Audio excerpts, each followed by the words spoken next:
Al-Fatihah. A'udzubillahi minasyaitonir rajim. Bismillahirrahmanirrahim. Alhamdulillahirabbil alamin. Arrahmanir rahim. Maliki yaumiddin. Iyyaka na'budu wa iyyaka nasta'in. Ihdinas siratal mustaqim, siratal ladzina an'amta 'alaihim ghairil maghdubi 'alaihim waladdallin. Amin. A'udzubillahi minasyaitonir rajim. Bismillahirrahmanirrahim. Alhamdulillahirabbil alamin. Wassalatu wassalamu ala asyrafil anbiya'i wal mursalin wa ala alihi wa sahbihi ajma'in. Allahumma ij'al Qur'an 'azima rabi'a qulubina wa nura sudurina wa jalaa'a ahzanina wa dhahaba humumina wa ghumumina. Allahumma arhamna bil Qur'an waj'alhu lana imaman wa nuran wa hudan wa rahmah. Allahumma dhakkirna minhu ma nusina wa 'allimna minhu ma jahilna warzuqna tilawatahu ana al-laili wa atrafan nahar waj'alhu lana hujjatan ya rabbal alamin. Rabbana atina fid dunya hasanah wa fil akhirati hasanatan wa qina azabannar. Walhamdulillahi rabbil alamin. Alhamdulillah wassalatu wassalamu ala Rasulillah wa ala alihi wa sahbihi wa man wala. Subhanaka la ilma lana illa ma 'allamtana innaka antal alimul hakim. Rabbi shrah li sadri wa yassir li amri wa hlul 'uqdatam min lisani yafqahu qawli.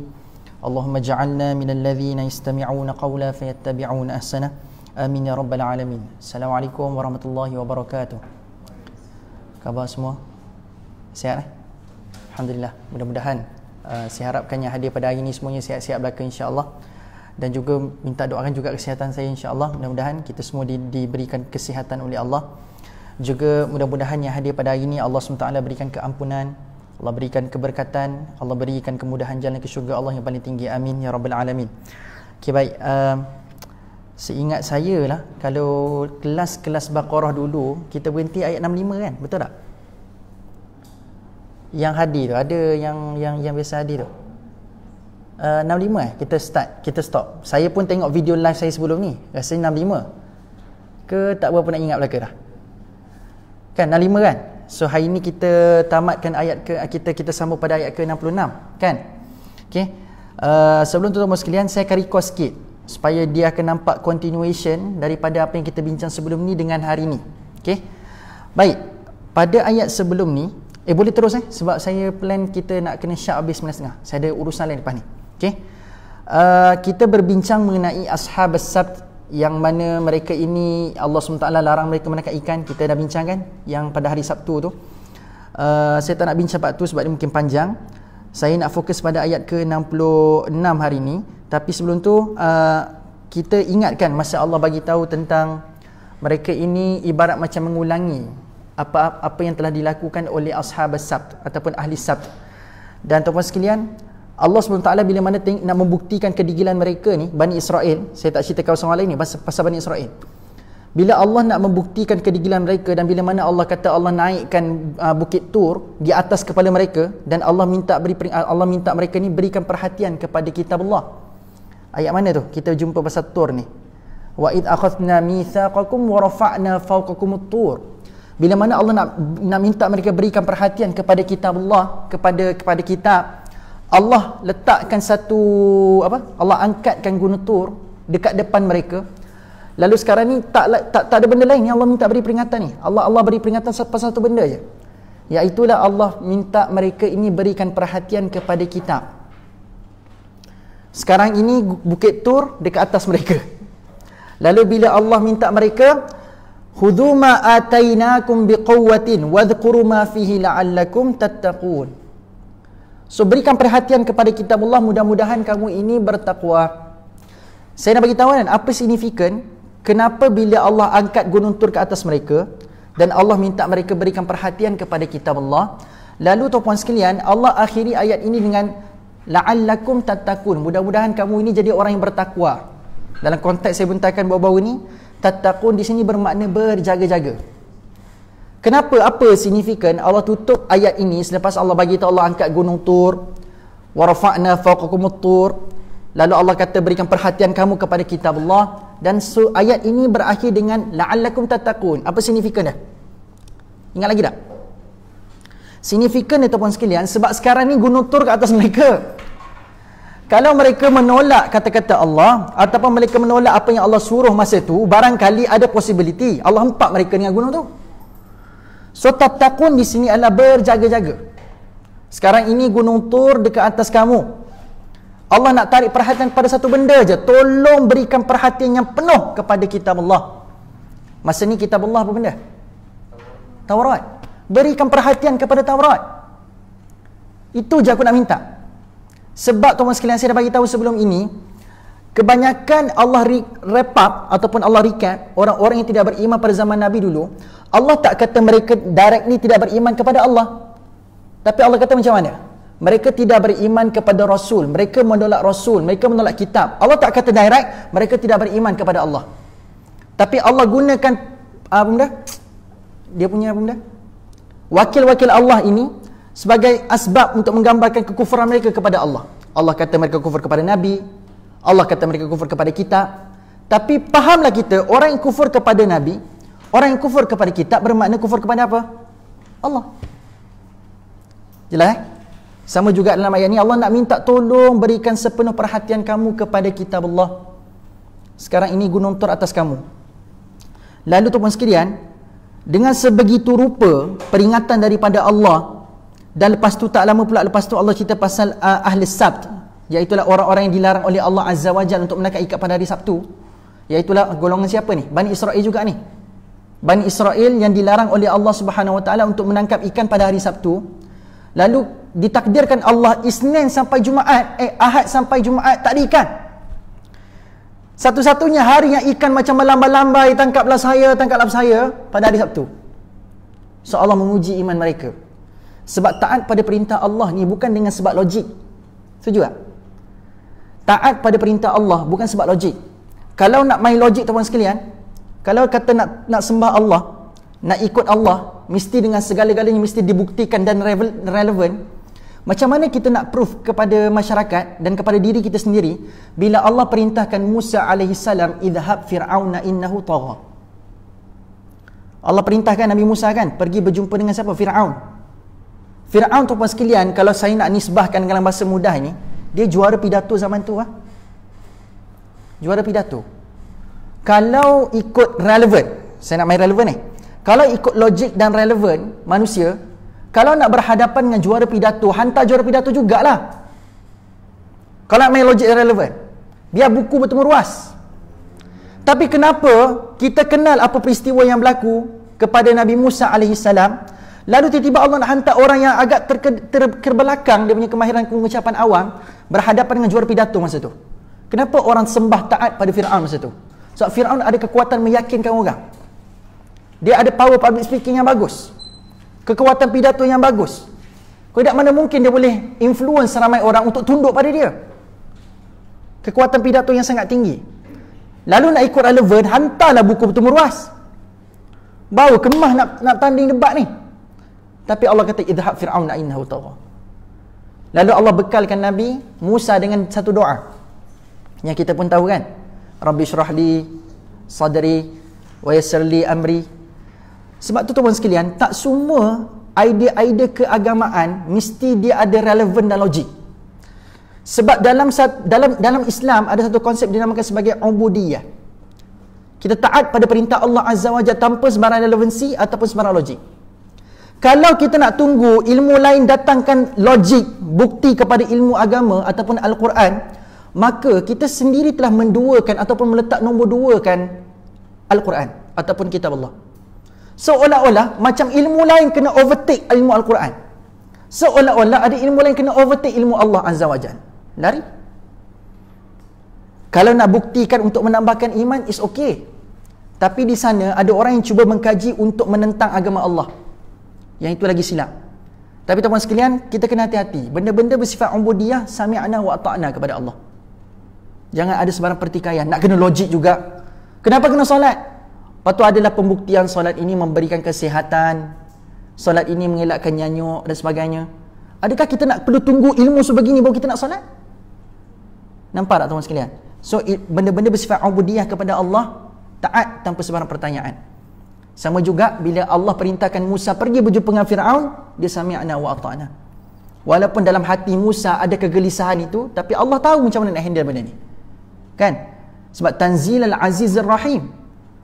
Sebab bila Nabi nak sampaikan Quran, Allah bagi tahu Quran ini di belakangnya adalah Al-Aziz Ar-Rahim. So kamu nak bimbang apa? Kalau mereka reject agama kamu, wahai Muhammad, kalau mereka reject apa benda yang kamu sampaikan daripada Quran, it's okay, I take over. Bukan I itu saya. Maksudnya Allah take over. Sebab tugas kamu adalah wa ma alaina illal balagul mubin. Tugas kamu sampaikan dengan jelas saja, wahai Muhammad. Kalau mereka reject, itu bukan tugas kamu. Kalau mereka tolak, itu bukan tugas kamu. Tugas kamu sampaikan saja dengan jelas. Lalu biar kalau mereka reject, kalau mereka terima, biar aku yang take over. Sebab aku Al-Aziz dan aku Ar-Rahim. Aku maha perkasa atas segala sesuatu. So bila mana kita baca ayat ni, tuan-tuan sekalian, dahlah sebesar-besar perkara berlaku. Wa rafa'na fawqakumut tur. Datang pula perintah ahli Sabt tak boleh menyangkap ikan. Dia kena ambil pengajaran daripada cerita ni. Sepatutnya nilai ubudiyah kamu taat tanpa sebarang nak kena tunggu logik. Dah macam mana ikan depan kami banyak sekali pada hari Sabtu, kenapa tak nak tangkap ikan? Dah Allah kata tak boleh lah. Gitu gambaran dia. Dia bukan kita boleh samakan Allah ni dengan manusia. Kita boleh tolerate, kena tunggu, kena tunduk cakap saya, datangkan relevan saya. Sebab Allah ni Tuhan. Allah yang ciptakan kita. Dia tak boleh nak samakan dengan kita berhadapan dengan manusia, datangkan logik, datangkan proof, dalil, tak. Sebab Allah is almighty. Allah pemilik, all knowledge bagi segala-gala benda. Jelas kan? Lalu cerita pasal ahli Sabt, saya tak nak panjangkan. Hari ni kita masuk ayat baru, iaitu ayat ke-66. Allah bagi tahu faja'alnaha nakalan lima baina yadayha wa ma khalfaha wa mau'izatan lil muttaqin. Maka kami jadikan apa yang berlaku itu sebagai satu hukuman pencegah bagi orang-orang yang ada pada masa itu dan orang-orang yang datang kemudian, dan satu pengajaran bagi orang-orang yang bertakwa. Apa kesan bagi ahli Sabt yang masih ingkar pada perintah Allah? Dia ingkar perintah Allah, dia pergi menangkap ikan juga pada hari Sabtu. Allah buat apa pada mereka? Baca ya, ada kat depan tu. Apa yang berlaku pada mereka ni? Allah menukar mereka menjadi kera yang hina. So Allah tarik perhatian mereka. Lepas Allah minta mereka berikan perhatian kepada Alkitab, iaitu Taurat. Lalu Allah datangkan peristiwa Ahli Sabt. Lalu Allah kata Ahli Sabt ini mereka ingkar kepada aku. Lalu aku tukar mereka kepada kera. Kamu tahu cerita tu kan? Gitu gambaran dia. Takkan kamu tak beriman lagi kepada Allah? Takkan kamu tak percaya yang Musa ini messenger of Allah? Kamu tahu peristiwa ni, kesan ingkar kepada Nabi, kesan tolak Allah, kesan tolak kebenaran, maka dia jadi begini. Walau pada logik akal, ikan banyak, pergi tangkap ikan lah. Tapi bila Allah kata jangan-jangan, itu gambaran dia. So mereka ditukar menjadi kera. Lalu Allah kata faja'alnaha nakalan lima baina yadayha. Nakalan di sini bermakna begini tau. Saya tak tahu contoh ni saya dah bagi tahu belum dekat dalam kelas ni.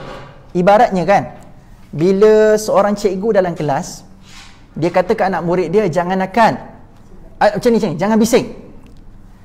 Jangan bising dalam kelas, kan?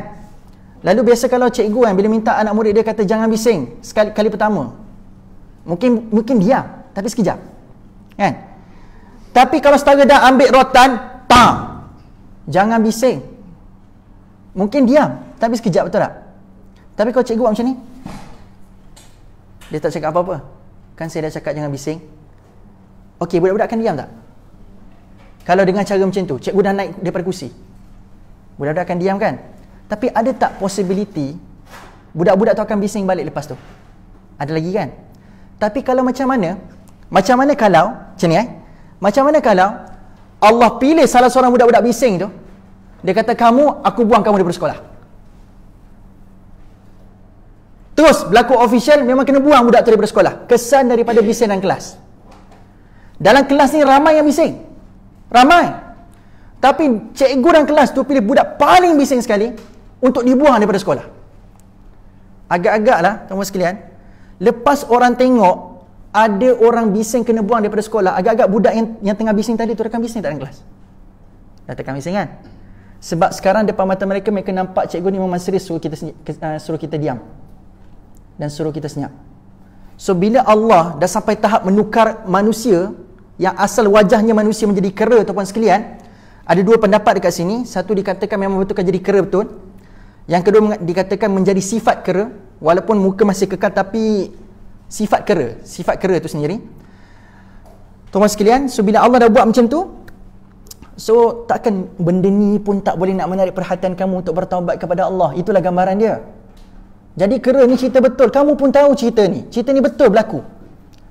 Takkan benda sebegini rupa takkan menyebabkan kamu nak berpatah balik kembali pada Allah. Tak cukup lagi ke?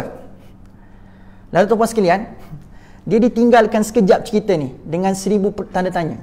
Apa kesudahan daripada banyak peringatan yang sampai kepada mereka ni? Lalu Allah teruskan dengan cerita pasal Baqarah. Yang ni saya rasa anda semua tahu.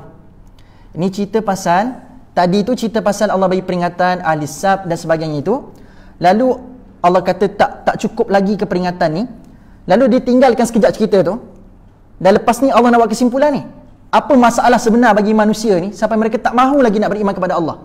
Dengan sebegitu besar peringatan, still ketegak tak mahu beriman kepada Allah. Apa sebab ni?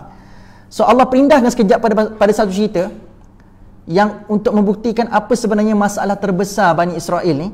So Allah bagi tahu dalam ayat ke-67, wa idh qala Musa liqaumihi innallaha ya'murukum an tadhbahu baqarah qalu atattakhiduna huzwa qala a'udzu billahi an akuna minal jahilin.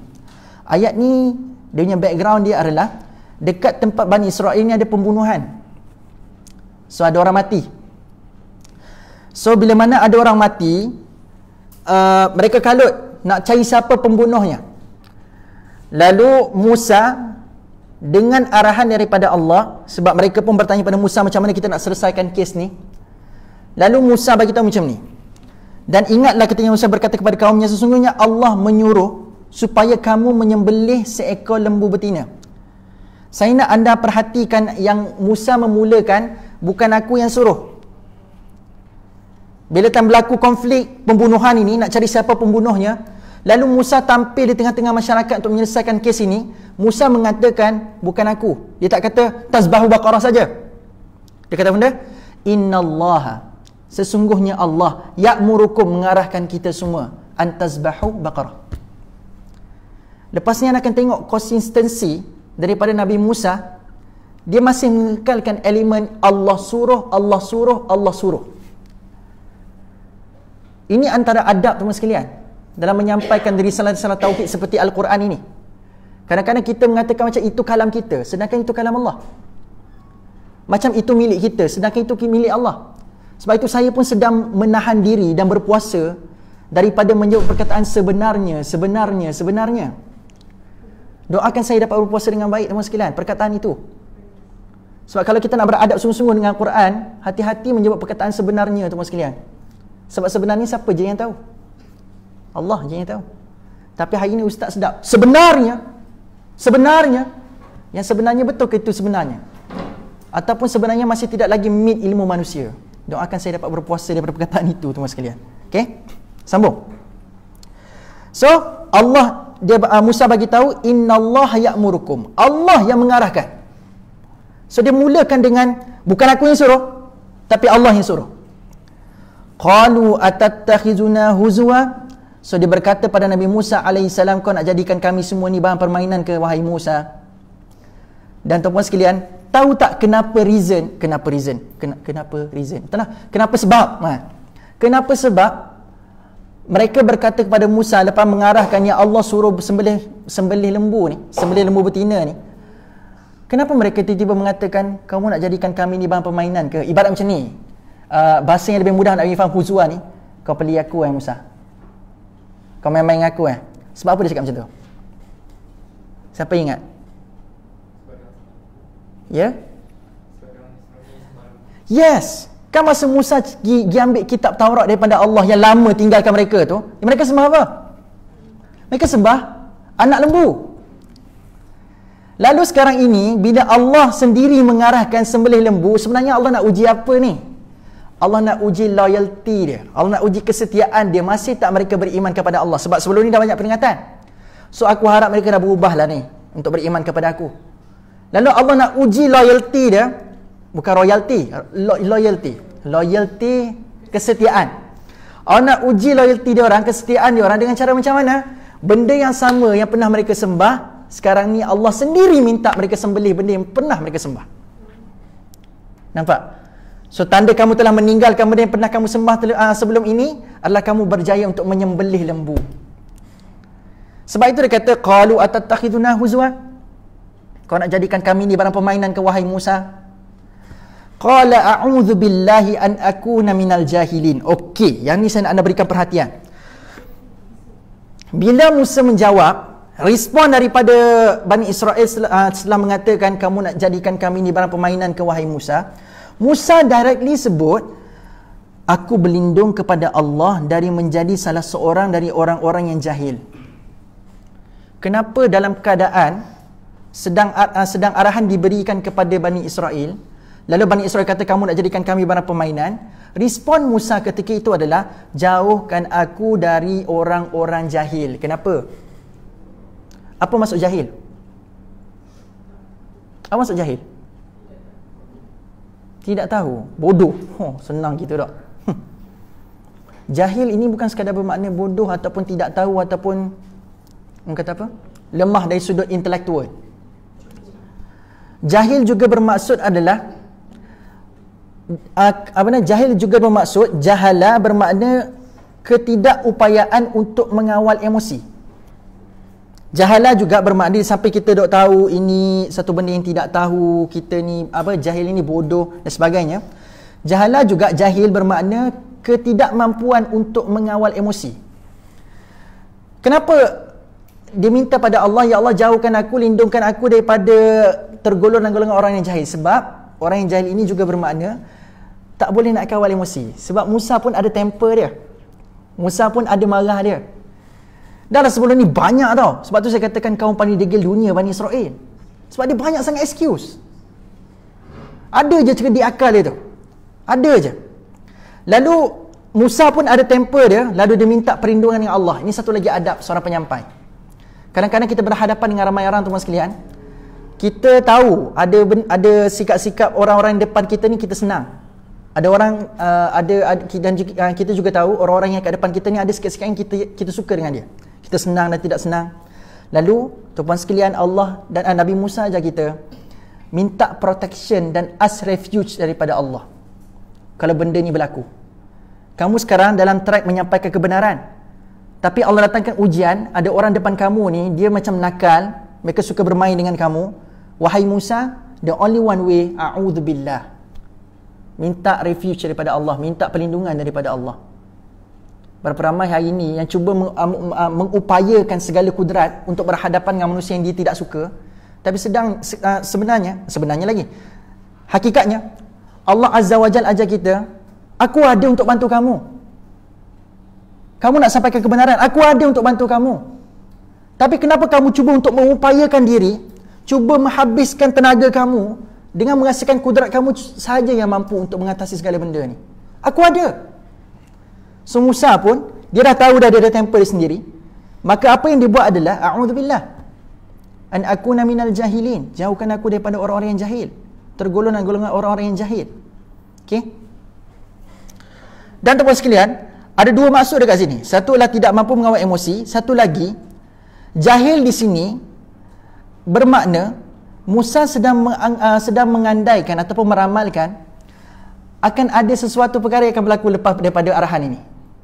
Dan ternyata ianya benar. Dan ini juga antara sifat-sifat orang yang jahil digambarkan daripada ayat-ayat ni, ayat-ayat selepas ini. Apa yang berlaku lepas Musa bagi tahu Allah suruh kamu sembelih Baqarah? Cuba catat dalam nota anda. Arahan pertama yang datang daripada mulut Musa daripada Allah melalui mulut Musa, tolong cari lembu betina, sembelih. Itu je. Itu je arahannya. Arahan pertama bermula dengan tolong cari lembu betina, sembelih. Itu je. Lalu tuan-tuan sekalian, anda tengok ayat seterusnya. Qalu du'u lana rabbaka yubayyin lana ma hi. Berdoalah kepada Tuhanmu wahai Musa untuk kami supaya diterangkannya kepada kami bagaimana sifat-sifat lembu tu. Lah ni arahan pertama tolong cari lembu betina, sembelih ya. Simple je. Lalu tiba-tiba dia berkata pada Musa, minta doa pada Allah, dan kata setengah-setengah mufassir, Musa sendiri memang patah balik pergi ke satu tempat yang jauh bersembunyi untuk berhubung dengan Allah Azza wa Jal, kembali pada mereka datangkan pula apa benda next arahan daripada Allah. Ada pendapat, ada setengah kata memang direct dia bercakap dengan Allah. Yang kedua mengatakan dia pergi jauh bersembunyi antara dia dengan Allah Azza wa Jal, berdoa pada Allah, datangkan penjelasan seterusnya, dan dia kembali pada Bani Israel. So bila mana dia berdoa pada Allah, berhubung dengan Allah Azza wa Jal, Allah bagi tahu, qala innahu yaqulu. Anda tolong ambil ayat punchline daripada Musa ni. Qala innahu yaqulu. Ingat lagi tak ayat sebelum ni? Innallaha ya'murukum. Tuhan kamu yang menyuruh. Sekarang ini lepas dia balik daripada tempat dia bercakap dengan Allah ini, dia sampai kepada Bani Israel, innahu yaqulu innaha. Tuhan aku suruh cakap dekat kamu benda ni. Mana Tuhan aku lagi yang cakap. Tuhan aku lagi yang suruh. Dia kata benda, innaha baqaratun la faridun wala bikrun awanun baina zalik. Daripada asal cari lembu betina jagi sembelih, sekarang dah makin spesifik. Allah tambahkan pula, iaitulah binatang apa benda, lembu betina yang tidak terlalu tua dan tidak terlalu muda. Sifatnya yang seterusnya. So dah tahu dah, pertama lembu betina. Yang kedua adalah tidak terlalu tua dan tidak terlalu muda. Pertengahan umur dia. Di antara tu, maka kerjakanlah apa yang diperintahkan kepada kamu, melakukannya. Faf'alu ma tu'marun berbeza dengan fa'malu ma tu'marun. Faf'alu ni kan maksudnya buatlah. Fa'ala buat, kan? Fa'ala buat. Apa beza fa'ala dengan amala? Kenapa sekarang ini Allah tidak isytiharkan benda yang dia akan lakukan ini amalkan, buatlah. Tapi kenapa bila Allah perintahkan fa'alu bukan fa'malu? Apa beza dia? Apa beza fa'ala dengan amala? Macam mana? Faham macam mana? Tak, beza fa'ala dengan amala. Apa beza? Sebab sekarang ni Allah guna perkataan fa'ala di sini. Faf'alu, fa'ala. Kenapa Allah guna fa'ala? Bukan fa'malu. Sebab fa'ala, amala bermakna, saya bagi tahu amala dulu. Amala bermakna kita buat dengan kita fikir. Kita buat, kita fikir dan kita tentukan dengan nafsu kita. Nak buat ke tidak, nak buat ke tidak. Tapi fa'ala, faf'alu dalam Quran merujuk kepada buat tanpa fikir. Pergi buat. Sebab Musa dah sampai tahap kata faf'alu ma tu'marun. Tak payah fikirlah, pergi buat sekarang. Faham tak? Sebab lagi kamu fikir, lagi susah nanti. Nampak tak kesan dia? Daripada asal dia punya perintah tu tolong cari lembu betina sembelih je. Lah ni bila datang perintah kedua, tak terlalu tua, tak terlalu muda, so Musa bagi tahu faf'alu ma tu'marun. Tak payah fikir, pergi buat sekarang. Pergi buat. Tak payah fikir dah. Okey? Seterusnya, qalu du'u lana, mereka teruskan lagi siri pertanyaan ni. Qalu du'u lana rabbaka yubayyin lana ma launuha. Dia kata, pohonlah kepada Tuhanmu untuk kami supaya diterangkannya kepada kami tentang warna dia pula. Tadi macam mana dia? Keadaan dia macam mana? Lah ni dia minta warna pula. Warna apa binatang apa? Lembu betina ni. Lalu tuan-tuan sekalian, Musa sekali lagi pergi tempat yang bersembunyi, berjumpa dengan Allah, bercakap dengan Allah, kembali kepada mereka. Lalu dia kata qala innahu. Sekali lagi dia mengatakan qala innahu yaqulu. Tuhan aku yang cakap, bukan aku yang cakap. Innaha baqaratun safra faqi'un launuha. So warna dia apa? Lembu tu warna kuning tua warna dia. Kuning tua warna dia. Nak sangat warna kan? Kuning tua warna dia. Lalu tuan-tuan sekalian, Musa ni dia nak bagi tahu dan Allah nak bagi tahu kepada mereka ni, senang je buat kerja ni. Dan Allah bagi tahu launuha tasurrun nazirin. Kamu nampak dia, kamu akan terpaku melihat dia. Itulah ciri-ciri lembu seterusnya. Satu apa benda? Betina. Dua, tak muda, tak tua. Yang ketiga sekarang ini Allah bagi tahu warna kuning tuanya. Bila saat kamu melihat dia, kamu macam terpana melihat dia. Tasurrun naziri. Ibaratnya macam ni lah teman sekalian. Anda tengok dekat New Zealand tu apa? Cow farm tu, lembu apa? Ladang lembu, ladang lembu mungkin. Ladang lembu kan. Di saat semua lembu warna hitam putih anda nampak ada lembu kuning. Macam tu lah. So Allah kata itu gambaran dia. Perasaan kamu lihat lembu tu ibarat macam kamu tengok macam semua lembu warna putih, lalu anda nampak lembu warna kuning, dan kamu terpana melihatnya. Your eyes are locked kepada lembu itu. Nak sangat tanya warna kan? Allah tambahkan ciri-ciri dia. Kamu nampak lembu kuning tu dalam keadaan kamu seolah-olah kamu terpana dan terkunci mata kamu melihat lembu tersebut. Itu maksud tasurrun naziri. Terkunci pandangan kepada lembu itu. Tasurrun naziri. Sudah. Lembu kuning. Nak cari mana? Okey, ringkas Seterusnya lagi. Qalu du'u lana. Banyak qalu du'u lana hari ni. Qalu du'u lana rabbaka yubayyin lana ma hi innal baqara tashabaha alaina wa inna insyaallahu lamutadun. Yang ni tuan-tuan sekalian, panjang sikit saya nak syarah. Sebab dia berkaitan dengan perkara semasa yang berlaku dalam kehidupan kita. Saya terangkan dulu terjemahan dia. Mereka berkata lagi, pohonlah kepada Tuhanmu untuk kami supaya diterangkannya kepada kami lembu betina yang mana satu? Hak mana satu? Kerana sesungguhnya lembu yang dikendaki itu kesamaran kepada kami, susah kami nak memilihnya, dan kami insya-Allah akan mendapat petunjuk untuk mencari dan menyembelih lembu itu. Selani lepas dia tanya, akhirnya sebenarnya bawa kepada kemudahan ke kesusahan? Kesusahan. Dan sekarang ni maulah dia minta, mana satu lembu tu, tolong tunjukkan kepada aku. Minta pada Allah, tolong tunjukkan kepada kami mana lembu tersebut. Sebelum tadi tu senang je. Lembu betina sembelih. Mana-mana lembu betina pun tak ada masalah. Dan itu arahan asal dia. Sekarang ni bila kamu minta, aku datangkan jawapan dia. Kamu minta macam mana keadaan dia, tak muda, tak tua. Minta tanya warna, warna kuning, tua. Kan susah kan untuk kamu sekarang ni nak cari? Kan susah. Tapi tuan-tuan sekalian, yang ni yang saya terkilan bila mana kalau saya letakkan diri saya dekat berhadapan dengan Bani Israel. Ada satu perkataan kalau kita dengar lah, kalau kita letakkan diri kita kat tempat Nabi Musa sebenarnya. Bila mendengar perkataan insya-Allahu la muhtadun kat sini, something. Sebab bila Bani Israel yang mereka sedang hesitate nak beriman pada Allah ke tidak, beriman pada Allah ke tidak, lalu sekarang ni mereka mengeluarkan insya-Allah tuan-tuan sekalian. Insya-Allahu la muhtadun. Mudah-mudahan dengan izin Allah aku akan dapat petunjuk untuk dapatkan lembu tersebut, lembu betina tersebut. Tuan-tuan sekalian, apa yang kita boleh belajar daripada sini? Orang ni tak beriman sepenuhnya pun pada Allah. Lalu sekarang ni dia guna insya-Allah. Pada hemat kita yang hidup dekat masyarakat Malaysia pada hari ni, orang sebut insya-Allah ni molek lah, bagus. Bagus, insya-Allah. Tak pasti insya-Allah bagus. Tapi kalau kita tengok penggunaan insya-Allah yang digunakan Bani Israel ni untuk apa sebenarnya? Bukan saja je, dia ada reason. Dia nak macam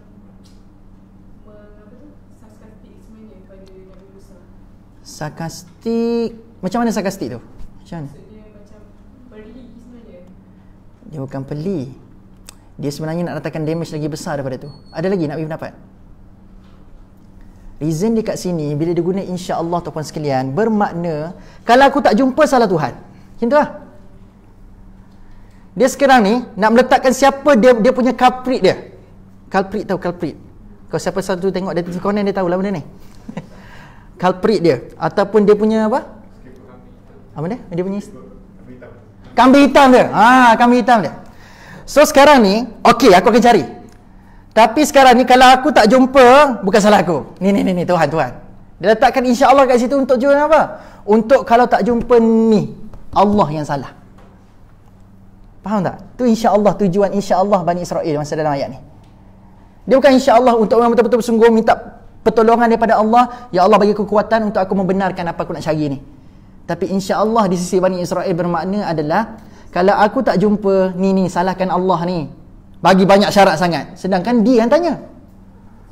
Faham Qala innahu yaqulu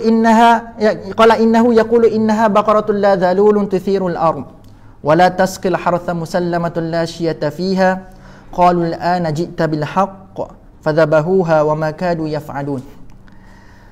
So tuan sekalian, Nabi Musa menjawab lagi sebab dia tolong minta pada Allah lagi kan. Sebab tak jumpa yang mana satu. Cuba ulang balik dia punya ciri-ciri yang lembu ni. Pertama, lembu betina. Yang kedua, tak tua, tak muda. Yang ketiga, warna kuning tua warna dia. Yang keempat ni, tak pernah guna untuk bajak sawah. Yang ni, yang keempat ni, yang kita tengok. So sebab dia tadi tu sampai sebelum dia bagi tahu minta bajak sawah ni muncul, dia kata susah nak cari yang 3 yang sebelum ni pun.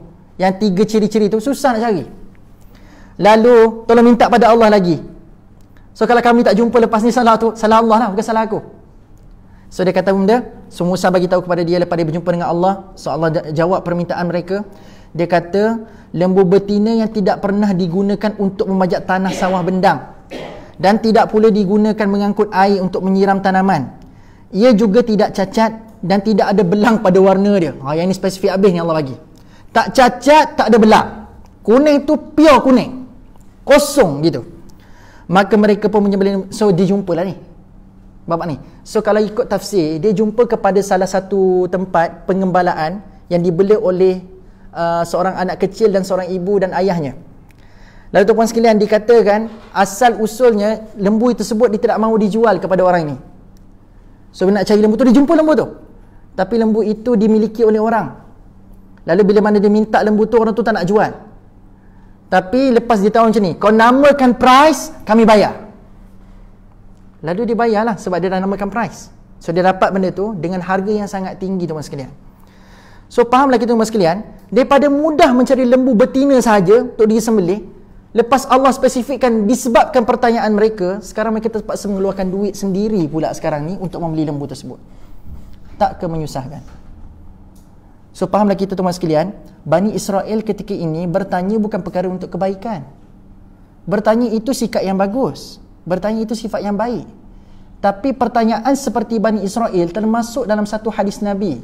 Ada 3 perkara yang sangat disukai oleh Allah Azza wa Jal, dan ada juga 3 perkara yang sangat dibenci oleh Allah Azza wa Jal. Apakah antara 3 perkara yang tidak disukai oleh Allah? Iaitulah bertanya perkara yang akan mendatangkan mudarat pada diri sendiri. Ini antara benda yang sangat-sangat tidak disukai oleh Allah Azza wa Jal.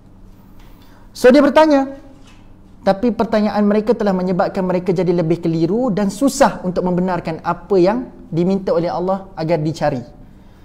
Lalu bila jumpa tuan-tuan sekalian, fadhabahuha wa makadu yaf'alun, masa ini baru mereka mengerti makna yaf'alun. Tadi kan faf'alu ma tu'marun kan? Sepatutnya buat, tak payah fikir lagi, buat, cari sekarang. Bila dah jumpa, dah habis duit banyak, masa ni mereka tak hesitate untuk lakukan sesuatu. Fadhabahuha wa makadu yaf'alun, baru mereka dapat faham apa maksud faf'alu tadi tu. Bila dah terngadah kan orang kata kan, terngadah kan, terhantuk baru tengadah sampai habis banyak duit untuk melaburkan pada lembu tersebut. Sekarang ini baru mereka nak faham apa terma faf'alu ma tu'marun sekarang ni. The idea is simple, tapi kenapa kamu complicate benda ni? Itu idea yang Allah nak sampaikan. Okay? Wa idh qultum nafsan fadara'tum fiha wallahu mukhrijum ma kuntum taktumun. Saya ringkaskan cerita sebab saya nak banyak ambil masa untuk ayat ni lepas ni. Ni. Ayat ke-74. Okay? Seringkaskan, so dia dapat sembelih lembu daripada salah satu bahagian, banyak pendapat, just kita ambil salah satu bahagian daripada lembu tersebut. Allah minta mereka pukul kepada jenazah tersebut, mayat tersebut. Lalu bangunlah jenazah tersebut, mayat tersebut, dan menuding jari siapakah pembunuh dia. So selesai kes ni. Okay. Tapi antara ayat 73 punya pengajaran adalah Allah bagi tahu, kadzalika yuhyillahul mauta wa yuriikum ayatihi la'allakum ta'qilun. So sepatutnya tuan sekalian, bila Nabi Musa bagi tahu daripada awal lagi, segala benda yang kita buat tadi tu Allah yang suruh. Lalu dengan binatang yang mereka jumpa dan sembelih, itulah yang telah menghidupkan jenazah tu sekejap dan menuding jari kepada pembunuh. Sepatutnya mereka kena dapat sesuatu dapat suatu pengajaran daripada benda yang berlaku depan mata mereka. Sebagai tahu kan, Bani Israel banyak diuji dengan basar, dengan penglihatan depan mata. Nazar mereka, penglihatan mereka. Sepatutnya benda-benda yang telah terlihat depan mata dengan panca indera tersendiri sepatutnya memudahkan kamu untuk beriman kepada Allah. Ini kamu sendiri pernah dimatikan, dihidupkan kembali. Satu. Yang kedua, sekarang ini orang mati, Allah yang suruh cari binatang tu. Musa sebagai penyampai dia, Musa konsisten kata Allah suruh, Allah yang cakap. Dengan binatang itu, pukul dengan salah satu bahagian, hidup orang ni. Kamu tak ambil pengajaran lagi ke? Ni nakalan ni. Bukan nakal, tidak nakalan. Nakalan yang sebentar tadi. Ibarat macam dah jelas kesan dia. Jelas kuasa daripada Allah. Jelas Musa itu messenger of Allah. Takkan tak dapat sesuatu lagi. Dan Allah bagi tahu punca dia bukan salah lembu tu. Bukan salah lembu tu. Tapi yang salahnya adalah wa yurikum ayatihi. Kamu sendiri lihat benda tu, la'allakum ta'qilun. Masalah kamu bukan pada lembu tu. Masalah kamu bukan kamu ni buta. Tapi masalah kamu adalah kamu tidak menggunakan akal kamu. Tu je. Dia diletakkan sama level dengan masyarakat Arab yang Quran diturunkan dalam bahasa Arab tapi mereka tidak menggunakan untuk berfikir. Kan surah Yusuf kan? Inna anzalnahu Qur'anan Arabiyyan la'allakum ta'qilun. Bahasa mereka sendiri, bahasa Arab. Quran dalam bahasa Arab kepada masyarakat Arab. Sewajarnya memudahkan kamu untuk beriman kepada Allah. Macam kita menghargai bahasa Arab pada hari inilah, tuan-tuan sekalian. Kita baca Quran, kita dapat ilmu bahasa Arab sikit, kita rasa menghargai ilmu Quran. Orang Arab turun dalam bahasa dia, nak compare ilmu kita, ilmu saraf dia, nahu dia, cemerlang dia lagi. Tapi Allah bagi tahu masalah mereka yang terbesar bukan bahasa tu. Masalah mereka adalah apa? Tak gunakan akal. Kan saya dah ceritakan apa masuk akal kan tuan-tuan sekalian. Akal bukan bermakna sekadar kita memenuhi intellectual aspect. Tapi bila Allah kata ta'qilun di sini, dia termasuk sama spiritual aspect. Sejauh mana intellectual aspect kamu membawa kamu kepada mentauhidkan Allah, itu function akal. Sebab kalau kamu nak kata binatang tak ada akal, manusia ada akal. So adakah sekadar Allah nak meng-highlightkan akal ini aku hadiahkan kepada manusia sekadar untuk memenuhi intellectual aspect? Benda yang bersifat pengetahuan? Takkan itu function akal. Sedangkan mata ni pun dekat akhirat akan dipertanggungjawabkan. Telinga yang boleh dengar ni pun Allah pertanggungjawabkan. So kemampuan akal untuk kemampuan otak untuk berfikir dan menggunakan berakal, akal berfikir, takkan Allah sekadar terhenti pada aspek keduniaan semata-mata. Terhenti pada sekadar pengetahuan, intelektual. Pastinya ada hubung kait dengan nilai Rabbani, nilai ketuhanan. So bila mana Allah kata, kamu dah nampak benda ni bermata dan kamu tidak menggunakan akal, la'allakum ta'qilun, fahamlah kita, mereka tak fikir satu. Yang kedua, mereka tidak dapat menghubung kaitkan ilmu dia, pengetahuan dia, penglihatan dia kepada Rabb Al-Jalil, kepada Tuhan yang menciptakan. Jelas semua sekalian? Inilah function akal. Akal bukan sekadar terhenti pada intellectual aspect. Dia juga merangkumi spiritual aspect. Okay? Yang ni ayat yang mungkin setengah jam saya nak syarah. Iaitulah ayat mengenai Allah menjelaskan apa sebenarnya, sebab ni Allah yang bagi tahu sebenarnya, okey. Apa sebenarnya masalah mereka ni. Sebab Allah nak buat wrap up sekarang ni. Allah nak buat conclusion. Thumma qasat qulubukum min ba'di dhalika fahiya kal hijarati aw ashaddu qaswah. Perkataan hijarah ni first time ke kita dengar dalam surah Baqarah? Bila kali pertama?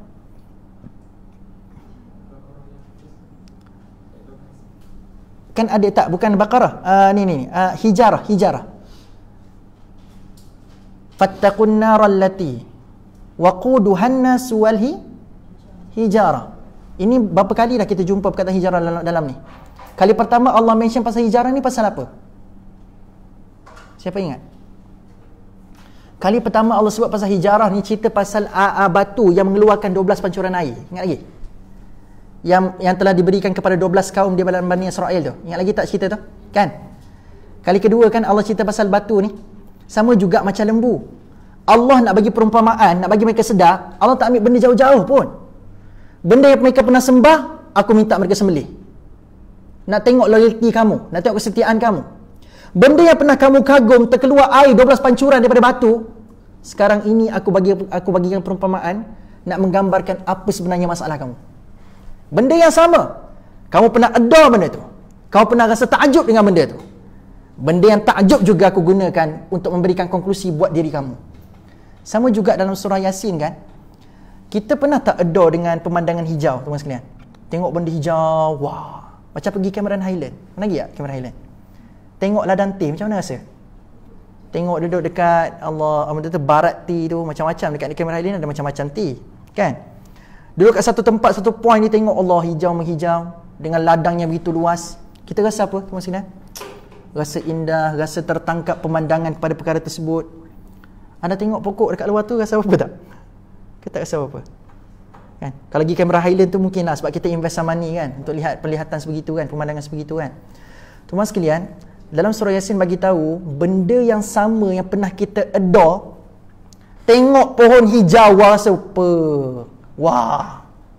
Benda yang sama Allah bagi tahu buat para tegar yang tegar melakukan maksiat. Allah bagi tahu benda yang pernah kamu adore kat dunia tapi tidak menggunakan akal sampai menghubungkan kamu kepada Allah melihat benda ni. Allah kata benda hijau yang sama, benda yang pernah kamu adore akan menjadi ahdari naran, bahan bakar. Kan surah Yasin kan penutup dia, min syajarin ahdari naran fa idza antum minhu tuqidun. Kau pernah adore pohon hijau tu. Kau pernah takjub dengan kehijauan pohon itu. Tapi pohon yang pernah kamu adore itu tuan-tuan sekalian, bukan tuan-tuan sekalian, bagi para pendosa itulah bahan bakarnya. Ibaratnya kamu mengambil benda yang kamu adore tapi kamu tidak hubung kaitkan dengan Allah, tidak menggunakan akal kamu, kesudahannya benda itulah bahan bakar untuk kamu. Ni api neraka. Sama juga, kamu pernah adore dengan pancuran 12 pemata air tu. Allah guna benda yang sama untuk beri konklusi pada Bani Israel dengan perumpamaan batu. Cantik Allah letakkan perumpamaan yang dekat sangat dengan mereka. Au asyaddu qaswah. Allah bagi tahu hati kamu juga telah menjadi keras seperti batu, bahkan lebih keras lagi daripada batu itu. Tuan-tuan sekalian, dalam surah lain Allah pernah mengibaratkan hati ini ibarat kaca. Dalam surah lain Allah pernah menisbahkan hati ini ibarat batu. Tapi dalam masa yang sama ada juga dalam surah lain Allah menisbahkan hati ini ibarat kaca. Tak ada kaca sini. Macam kaca tuan-tuan sekalian, bukan map, glass. Kalau glass tuan-tuan sekalian, kalau kita suluhkan cahaya boleh masuk lagi tak dalam tu? Boleh lagi kan? So there are still hope pada hati yang bersifat kaca. Walaupun dia fragile, walaupun mudah untuk digoyahkan, dipecahkan, tapi kalau cahaya masuk, dia still boleh lagi masuk dalam tu. Tapi kalau batu, cahaya boleh masuk? Batu cahaya boleh masuk? So bila Allah letakkan hati mereka sama taraf dengan batu, sekarang ni Bani Israel, dengan segala ketakjuban yang aku perlihatkan kepada kamu wahai Bani Israel, sekarang ni hati kamu bukan style kaca lagi dah. Bukan batu-batu biasa. Sekarang ni batu yang legam, batu yang legap. Ibaratnya cahaya tak boleh nak masuk langsung dah sekarang ni. So Allah meletakkan hati mereka ni macam batu. Masalah mereka bukan pada batu, masalah mereka bukan pada lembu, bukan pada makanan, tapi masalah mereka adalah pada apa? Hati. Tengok ni, Allah bagi tahu. Bila Allah kata hati mereka ni keras, bahkan lebih keras daripada batu, Allah bagi tahu wa inna minal hijarati lama yatafajjaru minhul anhar. So dalam ayat ini Allah ada bagi tahu ada tiga bentuk hati, ada tiga kategori hati yang Allah highlightkan. Yang pertama, ini sepatutnya hati yang sepatutnya berlaku. Hati yang sepatutnya berlaku. Tapi hati Bani Israel ni dah jelas-jelas Allah bagi tahu fahiyakal hijarati au asyaddu qaswah. Memang dah keras, macam lebih keras daripada batu. Tapi Allah kata hati yang sepatutnya menggunakan perumpamaan batu yang sama. Allah kata hati yang sepatutnya gini. Ada tiga kategori. Yang pertama, hijarati lama yatafajjaru minhul anhar. Allah, boleh tak saya kena whiteboard? Tapi sampai tak? Tapi kamera tak bergerak pula Cuba bayangkanlah, boleh? Macam mana Biarlah dia hilang sekejap kan? Siapa suruh tak datang? Okey. Ibaratnya macam ni teman sekalian. Batu yang pertama, kategori batu yang pertama teman sekalian adalah batu yang hanya sekadar lalu air je, dia pecah. Dia terbuka, terbelah sampai boleh lalu air kat situ. Maksudnya hanya lalu air je, terbuka gitu. Dia macam tak ada effort yang banyak untuk memberikan batu ni dapat lalu air. Faham tak? Ibaratnya batu tu hanya ada laluan air saja, batu ni macam terbelah dua, boleh lalu air tu antara tu. Boleh memecahkan, terbelah dan boleh mudah lalu air kat sini. Saya suka syarahan Ustaz Nu'man. Dia bagi tahu, hati yang pertama ni, kalau mudah nak faham, dia nisbahkan hati yang pertama ni ibarat, sebab dia nak bagi mudah faham, bukanlah bermakna ini dirujuk kepada figure tersebut, tapi dia just menggambarkan nak bagi mudah faham. Hati yang pertama ni ibarat macam Sayyidina Abu Bakar As-Siddiq. Sebab apa tuan sekalian? Sayyidina Abu Bakar As-Siddiq bila mana datang fasa untuk mengajak orang kembali pada Islam ataupun untuk menganut agama Islam, Abu Bakar ni bila dengar, oh Nabi, contohnya kita ambil Isra dan Mi'raj lah sebagai contoh. Nabi bawa balik daripada Baitul Maqdis, Nabi bawa balik daripada Sidratul Muntaha, turun, cerita ke Abu Bakar dia dengar, okey, betul. Nabi tak tipu. Sebab apa tuan sekalian? Ibarat ni macam ni. Batu ni ibaratnya macam, kenapa dia mudah terbelah? Sebab dia sendiri memang dekat dalam batu tu pun dia taklah kata sekukuh sangat. Sebab dalam batu tu sendiri memang dah ada air dah. Dah ada laluan air. So bila ada air yang deras masuk, air yang deras datang, so tu dia mudah dia buka laluan. Dia mudah terbelah. Kan? Sebab itu saya nisbahkan, ataupun Ustaz Nu'man dia bagi gambaran, hati yang pertama ni, yatafajjaru minhul anhar ni, ibarat macam hati Sayyidina Abu Bakar. Sayyidina Abu Bakar ni teman sekalian, sebelum Islam datang, dia ni seorang filosofer. Suka bersyair, apa lagi? Dan memang pandai bersyair pun. Bahkan penasihat syair bagi Nabi Muhammad adalah Sayyidina Abu Bakar. Kan? Dia suka bersyair, suka benda-benda filosofi, falsafah. Jadi dia dah ada idea-idea benda-benda yang baik, keislaman dan sebagainya. So bila Nabi Muhammad datang, dia tak ambil masa yang lama untuk bagi laluan tu masuk. Air ni ibarat macam iman lah. So bila iman datang, dia tak ambil masa yang lama untuk bagi masuk. Sebab basic dia, foundation tu dah ada. Cuma nak tunggu iman yang betul je masuk sekarang ni. Sebab tu hati yang pertama ibarat macam hati Sayyidina Abu Bakar. Lalu tuan-tuan sekalian, hati yang kedua, Allah sebut wa inna minha lama yashaqqaqu fayakhruju minhul ma'. Hati yang kedua ni berbeza sikit. Kalau hati yang pertama ni datang air je, bagi laluan. Terbelah bagi laluan. Tapi ada juga hati yang kedua tuan-tuan sekalian, dia tak boleh datang air tu buka. No. Dia mesti datang air, lepas tu mesti kena ada satu elemen goncangan. Syaqqaqu. Bila dah kena tekanan sikit, dah kena geru sikit, barulah dia buka laluan. Baru dia bagi laluan tu masuk. Kata Ustaz Nu'man, hati yang kedua ni ibarat macam Sayyidina Umar Al-Khattab. Hati yang pertama, kita boleh mudah nak faham macam Sayyidina Abu Bakar. Hati yang kedua ni, dia ibarat macam Sayyidina Umar. Sayyidina Umar ni sebelum dia masuk Islam, siapa dia? Gangster. Senang ya kan? Kita kenal, macam ni lah, saya nak bagi mudah faham. Abu Bakar ni dia seorang yang introvert tau. Tahu introvert? Dia bukannya seorang yang suka bersukan, pergi ni hunggar sana sini. Sayyidina Umar Al-Khattab seorang yang extrovert. Asal ada aktiviti kita pergi hunggar. Ni pom. Dia seorang yang memang lasak. Saya tak berani nak sebut gangster tu. Dia lasak dan aktif.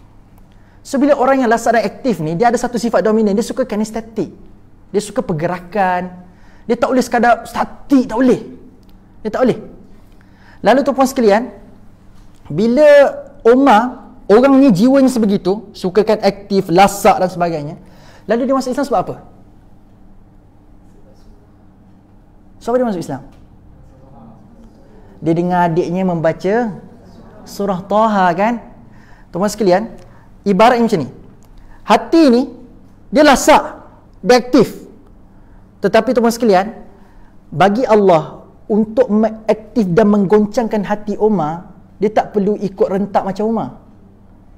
Dia kena bagi ayat yang padu untuk zup sampai Umarnya hati tu jadi. Tapi tuan-tuan sekalian, kena betulkan cerita tu. Dia bukan je lepas dia dengar adik dia baca apa tu masuk Islam. Apa yang berlaku lepas tu? Dia kan cari Nabi lepas tu. Dia tak terus lepas dengar tu dia terus masuk Islam. Tidak. Dia pergi mencari Nabi, tengok Nabi baca apa pula. Dia dengar Nabi buat apa. Sebab Umar ni orang yang lasak. Dia tak boleh. Dia dah terdengar sekali, dia dah tergoncang hati dia. Lalu dia tengok pula siapa yang duduk follow ni. Ada duduk follow Muhammad. So Muhammad buat apa pula? Dia pergi pula dekat Kaabah. Tengok Muhammad tengah semayang. Muhammad dalam semayang baca apa pula? Baca Quran. Masa tu hati dia Bila dah tergoncang banyak kali, baru laluan air tu nak masuk. Faham?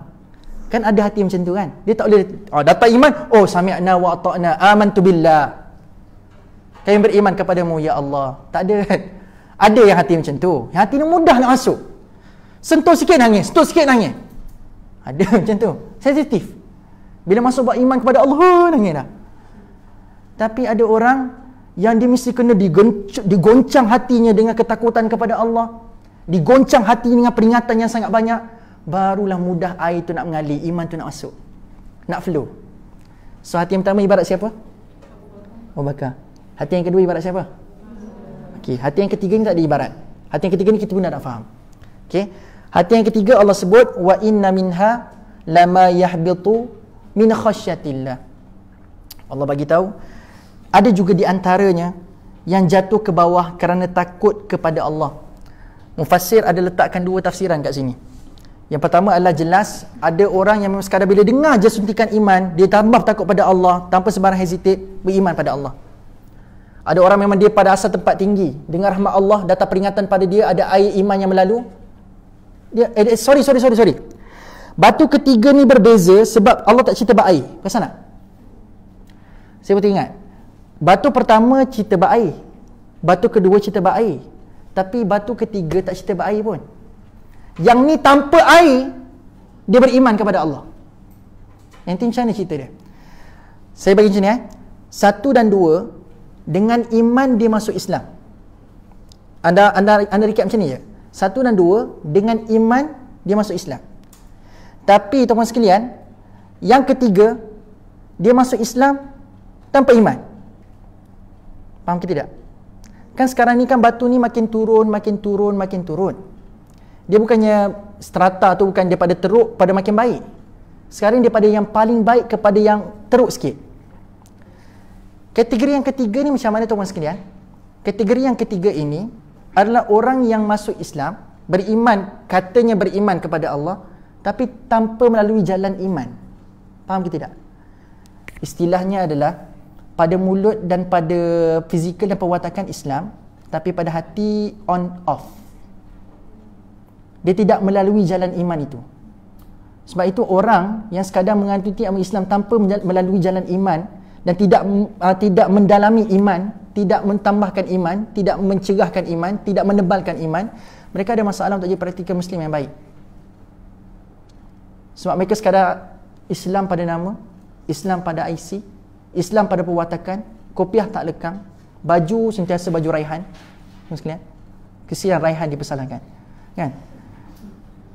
Sentiasa berwatakan macam Muslim, tetapi pada peramalannya, pada imannya tidak menggambarkan diri Muslim. Sama gitu juga bila Allah kata yahbitu min khasyatillah, dia takut pada Allah tapi tidak melalui jalan iman, pun ada masalah. So Allah bagi tahu ada 3 peringkat hati. Tapi yang ketiga ni still okay. Dia still okay. Sebab dia ada lagi khasyah pada Allah. Walaupun tak capai level lagi kepada yakhafun kepada Allah, tapi at least khasyah dah ada, settle. Molek dah. Sebab yakhafun ni paling tinggi. Khauf ni paling tinggi, takut paling tinggi. At least dia khasyah pun okey dah. At least still ada harapan. Sebab pada Bani Israel Allah kata ni tak ada harapan lagi dah, sebab dia dah batu dah. Lebih keras daripada batu. Jelas semua sekalian. So wa mallahu bighafilin amma ta'malun. Allah tidak sekali-kali lalai daripada apa yang kamu kerjakan. So bila Allah cerita bab batu, bukan Allah cerita bab batu sangat pun. Batu ini simbolik pada hati. Dan pada hati ni, pada cerita bab hati, pada ayat cerita bab hati, Allah bagi tahu Allah tidak pernah lalai dalam menilai setiap perbuatan yang kamu kerjakan. Maksudnya apa benda? Kamu sangkakan yang aku akan nilai benda yang terlihat depan mata kamu dan mata orang. Tapi sebenarnya tuan-tuan sekalian, ini juga dalil yang membuktikan setiap detikan hati pun Allah catat. Setiap detikan hati pun Allah akan nilai. So catatan itu pasti. Sebab setiap perbuatan termasuk detikan hati akan dicatat oleh Allah. Cuma bezanya adalah sama ada dia punya result tu dosa atau pahala, ataupun tak ada apa-apa. Tu je. Ramai orang kata, Ustaz, bukan ke detikan yang tak baik kalau kita buat je Allah akan catat. No. Semua detikan hati akan dicatat oleh Allah Azza wa Jalla. Cuma bezanya adalah ada dosa ke, ada pahala ke, ataupun tak ada apa-apa. Sebab Al-Hakim itu Allah. Yang akan melakukan proses tahkim itu adalah Allah Azza wa Jalla. Tapi pastinya semuanya akan dicatat. Surah At-Tahrim kan bagi tahu benda ni. Pernah baca surah At-Tahrim tak? Surah At-Tahrim kan bagi tahu Allah Maha mengetahui apa yang ada, Allah Maha mengetahui dan mencatat apa yang timbul dalam hati seorang suami kepada isterinya. So Allah bagi tahu dah dicatat. Detikan hati. So kita yang terdetik hati ni, sama ada buat ke tidak akan dicatat. Tetapi sama ada dosa ataupun pahala itu berlaku dalam proses tahkim Allah. Allah nak tentukan dosa, kuasa Allah. Kalau Allah nak tentukan pahala, itu pun kuasa Allah. Kalau Allah kata tak perlu ambil kira lah, ataupun tak perlu ada apa-apa hukuman lah pada ni, pun kuasa Allah belaka. Yang pastinya setiap perkara akan dicatat. Sebab itu juga dalam suratul Kahf Allah bagi tahu orang-orang yang sedang menyesal masuk ke dalam neraka Allah ini, mereka mencelakakan kitab mereka sendiri. Dan tafsiran menyebut bukan mereka celakakan kitab tu sebab tengok banyaknya dosa-dosa aku. Bukan. Itu macam bukan nada orang menyesal. Macam ni. Dia bukan yang menyesal sebab banyak dosa.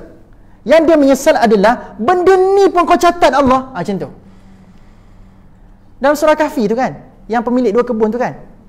Pemilik dua kebun tu kan dia kata ya wailatana ma li hadzal kitab. Kan ayat tu ada kan? Ayat tu. Dia mencelakakan kitab tu bukan sebab dia kata banyak dosa aku. Satu pun penyesalan dia dah, dosa tu. Tapi yang lebih dia menyesal, aku rasa tak ada orang boleh nampak aku buat benda ni. Tapi benda ni pun kau catat ya Allah. Gitu. Gambaran. Dia mencelakakan kitab dia sendiri disebabkan dia kata sedetail-detail ini pun kau catat, malaikat catat. So malaikat ni makhluk yang sangat setia dengan Allah. Tak pernah terlepas sedikit pun. Surah At-Tahrim, surah yang datang sebelum surah Al-Mulk. Malam ni barangkali kita baca surah Al-Mulk kan. Surah At-Tahrim menggambarkan betapa ganasnya penjaga neraka. So Allah, malaikat ni makhluk yang sangat setia dengan Allah. Sebab bila Allah beri arahan, layan mereka macam layan mereka dengan keganasan, dengan syadid, memang dia akan layan dengan syadid dan ganas. Datang pula perintah daripada Allah, dan malaikat penjaga neraka ni sangat taat pada perintah Allah. Allah kata layan ganas, ganas. Dahsyat, dahsyat. Keras, keras. Dia sangat taat. Dan bila dia taat, dia tak ada belas kasihan. Dia tak ada belas kasihan teman sekalian. Saya nak recap sikit, tak masuk sikit berkaitan sebab cerita pasal neraka ni kan. Surah At-Tahrim kan, ada tak anda, kalau anda baca sekarang ni, dia ada perkataan as-sarra kan. As-sarra. Nanti anda buka ayat ketiga tak silap saya. As-sarra ni maksudnya rahsia. Sir. Dalam surah At-Tahrim apa rahsianya? Kan ada rahsia yang Nabi ceritakan pada isteri-isterinya. Lalu isteri-isteri jaga tak rahsia tu? Tak. Kan? Lalu selepas je Allah menggambarkannya isterinya tidak menjaga rahsia Muhammad, tak jaga rahsia suami dia, Allah kan cerita bab neraka lepas tu. Tetapi dalam surah At-Tahrim, bila Allah cerita bab orang bocorkan rahsia, lepas tu cerita bab neraka tuan sekalian, Allah masih lagi ada gunakan perkataan tuba. Tuba. Apa maksud tuba? Bertaubat. Sebab dalam surah At-Tahrim, the game is not over yet. Kamu masih ada lagi lifeline tu. Ada peluang lagi. Tapi cuba anda baca surah Al-Mulk. Surah Al-Mulk kan, Allah bagi tahu kan, dalam surah itu, Allah cerita juga bab sir, rahsia. Ayat mana? 13 kan? Wa asirru qawlakum aw ijharu bih. Kaitan surah At-Tahrim dengan Al-Mulk pun anda nampak dah persamaan dia. Surah At-Tahrim ada cerita bab rahsia. Surah Al-Mulk pun ada cerita bab rahsia. Okey. Tapi beza surah Al-Mulk, surah Al-Mulk juga ada cerita bab neraka. Sama macam apa yang diceritakan surah At-Tahrim. Cuma At-Tahrim added value-nya adalah Allah menggambarkan ketegasan para malaikat yang menjaga api neraka. Surah Al-Mulk tak ada benda tu. Tapi Allah cerita kedahsyatan api neraka, ashabas sa'ir itu. Allah Subhanahu Wa Taala dalam ayat tu seolah-olah macam dah tak ada rahmat lagi kepada mereka yang dikatakan masuk dalam api neraka Allah ni. Sebab surah At-Tahrim there are still time. Ada lagi lifeline. Surah Al-Mulk game over. Faham? Itu transisi dia. Surah At-Tahrim masih lagi ada nyawa kalau main game tu kan. Jangan kata tak pernah main game. Kan kita ada one up tu kan. Yang kita boleh tambah nyawa tu. Ada lifeline lagi kan. Kita ada God nyawa tu. Yang GOUGE tu. God nyawa tu. So makin kurang kalah lagi dah. So bila tamat habis semua kalah semua, kan? Tapi kita boleh repeat lagi kalau ada peluang. So kali kedua kita main dengan nyawa seterusnya, kita kena berhati-hati tuan. Sebab kalau kalah lagi, kalau tinggal satu lifeline, satu lagi nyawa, kalah sekali lagi, game over. Kan? Kau tak berhati-hati juga. Surah At-Tahrim saya gambarkan game is on. Surah Al-Mulk game over. Sebab itu tuan-tuan sekalian akan jumpa ayat ballajju fi utuwin wa nufur. Ada jumpa ayat tu? Kan? Ada ballajju. Laju dekat sini bukan maksud ladu yang tu, tahu ladu manisan tu, bukan ladu tu. Laju di sini bermaksud laju banyak digunakan pada menggambarkan bahar. Bahar ni apa benda? Bukan kai bahar. Apa dah? Bahar. Laut. Walaupun kai bahar menyanyikan lagu Cahaya Satu Tempat tu kan. Dah pernah dengar lagu tu? Tak dengar lagi? Lagu rasmi Tadabur Center tu, kan? Okey. Tak pernah umum pun. Tapi sebab dia masa nak start video klip tu ada keluar buku Kompas Satu Tempat ni pasal. Dia so boleh kredit pada Tadabur Center juga kan? Okey, sambung. Apa cerita ni? Kai bahar, bukan apa? Lautan, bahar. So bila bahar tu sekalian, Allah banyak menisbahkan ataupun menempelkan sifat bahar itu lujiyah. Lujiyah. Lujiyah ni banyak digunakan pada laut. Lautan yang begitu dalam sekali. So bila Allah sebut ballajju fi utuwin wa nufur, pada terjemahan mengatakan mereka ini sedang berada dalam kesombongan yang besar. Kesombongan dan cuba lari daripada kebenaran. Itu ballajju fi utuwin wa nufur. Tapi kalau kita faham laju ni lujiyah digunakan pada bahar, bermakna orang-orang yang dinisbahkan masuk neraka ni, mereka bukan sekadar mereka ni sombong. Tapi Allah kata mereka sedang tenggelam dalam lautan kesombongan. Dan lautan itu bukan lautan cetek, lautan dalam sangat-sangat. Sebab itu lujiyah. Laju fi utuwin wa nufur. Sebab Allah dah tak ada rahmat lagi daripada mereka. Sebab orang sebegini dah dimasukkan neraka, dah ready nak diumban, dah tak ada rahmat langsung daripada mereka. That's why bahasa Allah dalam surah Al-Mulk dahsyat. Sebab tak ada rahmat lagi dah. Surah At-Tahrim masih ada rahmat. Allah boleh guna taubat sebab ada peluang lagi. Tapi bila game is over, there are no time, there are no rahmat for you. Sebab tu Allah kata ballajju fi utuwin wa nufur. Mereka bukan sombong biasa-biasa ni. Mereka tenggelam dalam lautan kesombongan. Saya nak tanya tuan-tuan sekalian, pernah snorkeling? Snorkeling. Tak pernah snorkeling? Tak ada pernah snorkeling? Saya ada teori je lah, tapi saya tak pernah pun. Teori tu ada, tapi kalau saya silap teori tu, so anda boleh katakan hypothesis rejected. Okay? Teorinya adalah lagi dalam kita selam dalam laut, makin gelap ke makin cerah? Makin gelap kan? Kita makin lari daripada cahaya. Sebab cahaya tak boleh nak tembus density of water. Betul? Susah kalau orang fizik dalam ni. Dia tak boleh tembus density of water. Makin dalam, makin hilang dia punya kekuatan cahaya nak tembus density of water. Lagi dalam, lagi gelap. Kalau kita pergi pula perhentian tu, dia tak cukup dalam lagi. So kita kata cerah je lagi. Pergi lautan lebih dalam daripada itu. Kan? Dah tengok cerita pulang. Dalam kan? Laut ni kan? Dalam tuan-tuan sekalian. So bila dalam tuan-tuan sekalian, gambarannya bila makin dalam kita selam makin gelap. So bila Allah kata ballajju fi utuwin wa nufur, bermakna bila mereka kat dalam sangat punya kesombongan, lautan kesombongan, bermakna mereka punya hati memang dah gelap. Mereka tidak ada harapan untuk keluar. Sebab mereka bukan dekat dalam biasa-biasa, memang dalam sungguh. Sebab itu tuan-tuan sekalian, kalau kita pernah lakukan dosa, berdoa pada Allah, jangan kita laju. Bukan kita nak minta doa lepas ni buat dosa kita tak buat laju, tidak. At least kita kata kalau kita buat dosa, cukup sekadar kita berdiri ataupun kita bermain dekat permukaan je. At least we can still be safe. Sebab bila ballajju fi utuwin wa nufur, kita pun faham dalam kegelapan kita terdedah dengan banyak ancaman bahaya. Kan? Kesan kegelapan ni juga Allah tegur pada penduduk di Madinah, penduduk di bandar yang ingin menjual makanan pada Ashabul Kahfi kan? Rajman bil ghaib. Ingat lagi tak cerita tu? Kan bila mana mereka dimunculkan Ashabul Kahfi tengah-tengah bandar tu untuk beli makanan tu, kan mereka menduk neka-neka. Saya quluna salasatu rabi'uhum kalbuhum. Aku rasa betul tak Ashabul Kahfi ni 3 orang, yang keempat tu anjing. Wa yaquluna khamsatun sadisuhum kalbuhum. Lepas tu pendapat kedua pula muncul, 5 orang, yang keenam tu anjing. Lalu Allah kata perbuatan mereka ini rajman bil ghaib. Apa maksud rajman bil ghaib? Ibarat mereka nak merejam sesuatu, rejam, tapi bil ghaib, dalam keadaan kegelapan. Dua keadaan mungkin akan berlaku. Tiga keadaan, sorry. Satu, kamu nak merejam sesuatu. Kamu ada hajat nak merejam sesuatu. Ada kebarangkalian bila kamu rejam batu tersebut, ada kebarangkalian first mungkin akan kena target. Tapi bila dalam kegelapan, dua possibility ni lagi makin lebih tinggi daripada yang pertama ni.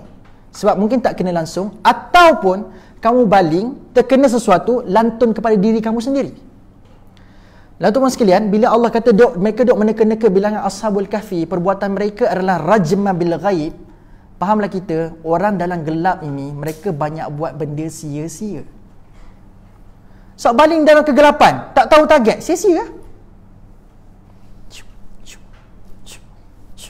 Sia-sia. Kamu nak rejam siapa? Siapa target kamu? Kamu nampak ke tidak target kamu? Ibarat macam kita belajar manajemen kan? Kita kena ada vision, kena ada goal, dan kita kena cerahkan goal kita, vision kita. Baru kita mudah nak capai kita punya vision. Lah ni, kita nak meneka bilangan Ashabul Kahfi, tapi tak tahu siapa dia, kamu nak rejam ni. Kamu nak cari pasal Ashabul Kahfi ke, ataupun kamu nak bicara pasal Tuhan budak ni? Mana satu kamu nak tanya sebenarnya ni? Apa function kamu tanya? Jelas? Okay? So teman sekalian, bila kita berbicara pasal ayat 74 ini, dia sedang membicarakan bukan sekadar batu dan bukan sekadar cerita bab lembu yang kita baca sebelum ni. Dia bicara bab hati. Teman sekalian, ketika kita berdoa pada Allah Azza wa Jal, at least teman sekalian, kita ada hati seperti Sayyidina Abu Bakar ini, yang bila lalu je air, kita mudah untuk flow sekali dengannya.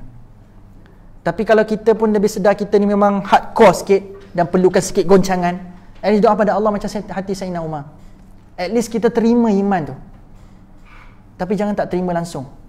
Dan kita pun tahu, orang yang melalui jalan iman, pastinya dia punya keimanan dan amalan dia akan lebih bersandar kepada Tuhan, tidak akan lari jauh daripada Allah Azza wa Jalla. Ramai orang beramal, tapi amalan mereka tidak menambahkan imannya kepada Allah. Itu pun antara benda yang menakutkan juga. Amal dengan ilmu nak dekat-dekat ni kan, dia tukar mim dengan lam je.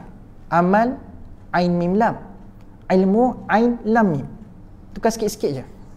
Tapi teman sekalian, ada juga orang yang menuntut ilmu, kononnya kata nak menambahkan ilmu pengetahuan, tapi ilmunya tidak membawa kepada Allah Azza wa Jal pun. Sebab itu Nabi sebut, man yazdad ilma walam yazdad huda, lam yazdad minallahi illa bu'ada. Barang siapa yang bertambah ilmunya tetapi tidak bertambah hidayahnya kepada Allah Azza wa Jal, ketahuilah ilmunya telah membawa mereka kepada jauhnya dia kepada Allah. So jangan biarkan ilmu menjadikan kita jauh daripada Allah. Jadikan ilmu kita lebih dekat dengan Allah. Sebab itu jangan obses sangat nak cari pengetahuan. Oh, apa sudah ni ustaz kata? Jangan terlalu obses. Bila dengan Quran, saya tambah sikit fakta kat sini. Bila dengan Quran, jangan obses sangat untuk mengejar pengetahuan. Tapi obses kepada apa? Nak dapat kasih sayang Allah tu lagi obses. Bila kita kejar benda tu, Allah mudahkan pengetahuan. Believe me. Ni tidak kita desperate. Apa benda lagi ilmu yang aku boleh catat hari ni, aku nak buat buku. Contoh. Apa lagi ilmu yang aku boleh catat hari ni, aku nak berdebate dengan orang. Kita mungkin akan dapat benda tu daripada Quran. Tapi adakah kita puas? Rahmat Allah sentiasa memberikan kita kepuasan, teman sekalian. Kita nak baca Quran sebab kita nak rasa Allah sedang memeluk kita rapat, dekat dengan dia. Tapi tidak orang sekadar hari ini baca Quran, faham Quran sebab nak mengejar pengetahuan. Tak salah. Benda tu kita akan dapat. Tapi dia akan terhenti sekadar nilai intelektual. Sedangkan bila Allah sebut Tanzilal Azizir Rahim, aku kan berkuasa je cerita Quran ni. Aku letakkan pada Quran ni ada nilai kasih sayang. Takkan kamu tak rasa apa-apa? Ni gambaran. So tuan-tuan sekalian, anda jangan kata cepatnya Allah menghukum dia. Dia tak mati pun lagi Bani Israel. Tuan-tuan sekalian, banyak sangat dah peringatan datang pada dia. Cuba anda recall, sebab lepas ni dah tak banyak sangat cerita pasal Bani Israel. Cuba anda recall, banyak sangat dah peringatan. Cuba ingat Yang pertama Allah bagi dia makanan. Ingat lagi tak? Makanan manna wa salwa. Makanan yang indah, tak perlu nak usaha banyak, senang nak dapat, senang nak buat. Makanan dah settle. Apa lagi? Air pun dapat. Apa lagi? Dia nak minta lagi. Yang tu cerita dia kufur pada Allah. Tak, saya nak tanya benda yang dia dapat. Yang dia minta mentimun ke kacang tu tak cerita lah. Dia minta apa? Dia dapat apa? Dia dapat mana salwa, dia dapat air yang terpancur sampai 12 kaum, dapat menikmati air tersebut lagi. Dia dapat banyak peringatan untuk sebenarnya. Dia dapat keselamatan daripada Firaun. Allah kan ungkit benda tu kan. Siapa yang menyelamatkan kamu daripada Firaun yang mengejar kamu? Siapa yang selamatkan? Keselamatan. Dia pun tahu Firaun tak suka kat dia. Lalu Allah selamatkan dia daripada Firaun. Banyak dah peluang tu Allah bagi. 4 lagi. Dah kena panah petir, mati, hidup balik. Wow. Kita ni kau dapat peluang gitu, taubat dah kita. Dah mati, sempat rasa mati. Tiba-tiba dah bangun hidup balik, tak taubat pada Allah. Paruk ini. 5. Ada lagi. Allah SWT bagi pendidikan yang memang maha terbaik daripada Allah kepada mereka. Allah bagi pendekatan ringan, lembut, wadhkuru ni'mati allati an'amtu alaikum, lembut. Ujung-ujung ni bau keras sikit. Wa rafa'na fawqakumut tur khudhu ma atainakum biquwwah. Ni bukit tur atas kamu sekarang ni. Tolong beri perhatian yang serius pada Quran, kepada Taurat. Tolong. Ni. Dan Allah kata la'allakum tattaqun, jaga-jaga. Kalau ketegak sangat aku boleh je nak hempap kamu sekarang. Tapi tolong berikan perhatian sungguh-sungguh. Allah sayang, Allah tak hempap mereka tau. Walaupun Allah tahu apa benda akan jadi pada mereka. Lepas tu berlaku cerita pasal lembu. Akhirnya mereka kerap bertanya, yang menyusahkan diri mereka, masalah mereka bukan lembu tu. Masalah mereka bukan pada batu tu. Masalah mereka pada apa? Hati. Pada hati mereka. Dan tak peliklah Allah kata, apa benda tu ayat tu? Atallah biqalbin salim. Sana mula ayat dia. Saya ringkaskan, kalau siapa ingat boleh beritahu saya. Allah bagi tahu dalam Quran, yang akan bertemu dengan Allah Azza wa Jal adalah yang akan datang pada Allah dalam keadaan qalbun salim. Hati yang sejahtera. Salim bermakna sejahtera. Sebab hati ni is very, bukannya benda yang kita boleh ambil enteng. Sangat-sangat penting. Sampai Allah bila Tuhan letakkan ke dia punya kesimpulan bagi Bani Israel yang terlampau degil ini, Allah still attack hati. Dan Allah kata yang akan layak berjumpa dengan dia pun cerita pasal hati juga. Allah tak kata yang akan layak datang berjumpa dengan dia mesti muka mesti sempurna, baju mesti cantik sikit, tak. Kamu kena makan makanan yang baik-baik, tak. Allah still kata orang yang akan berjumpa dengan Allah ini is the matter of heart. It's the matter of hati, qulub, qalbun salim. Bani Israel pun tak dengar cakap Allah pun, Allah punchline kan, Allah simpulkan dalam istilah ataupun dalam kerangka hati. Hati is very important teman sekalian. Sangat-sangat penting. So kesimpulan yang kita belajar pada hari ini, jangan salahkan benda-benda sekeliling kalau kita tidak beriman pada Allah. Sebab yang tidak beriman pada Allah itu adalah roh kamu dan hati kamu.